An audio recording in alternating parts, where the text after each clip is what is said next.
Amy from Doodle Dog Designs. I'm here at my mom's house today, and she has an empty Altoids tin, and we're going to cover the top of it to make a little mini travel sewing kit. So she wants to cover it with this quilting cotton fabric that she has. You could also use a wool or felt or other type of fabric if you prefer.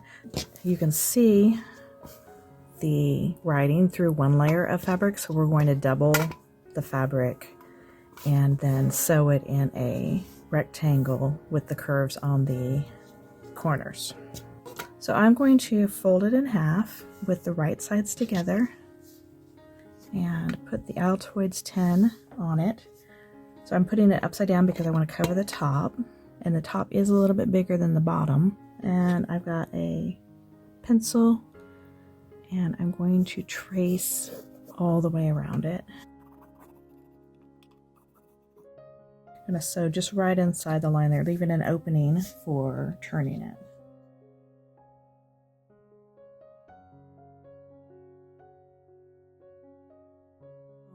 Left an opening right here for turning, and now we're going to use the pinking shears to cut all the way around it, giving about a 1/4 inch seam. Yeah.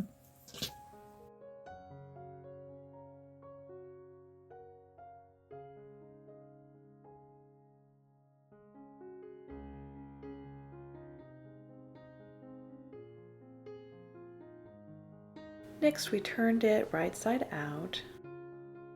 After we ironed it, we decided since we're going to be adding glue to the project anyway, we went ahead and used glue to close up the hole, and then we took it back to the iron and pressed it to set the glue. There it is. So now we have some vintage yo-yos and we're going to decorate it. You could also make your own yo-yos. It's fairly easy. You start with a circle of fabric and you sew all the way around, just a running stitch, and then you gather it and tie it off. We tried several different combinations before coming up with a design that we liked.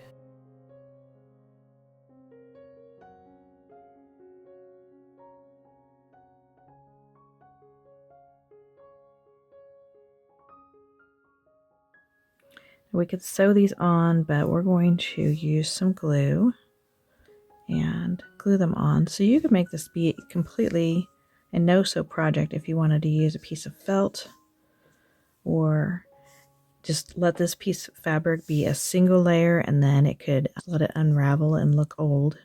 We decided we liked this layout best with 8 yo-yos, and now we're trying to decide which yo-yos we like best. Yeah, we're just using some Elmer's glue. You could use craft glue. Hot glue adheres faster, but it just leaves lumps. I don't like that in a fabric project. Next, we added glue to the top of the tin and then spread it around using a Q-tip. Smear it around. We don't want any lumps in our fabric, and we want to make sure we get the glue all the way to the edge of the tin.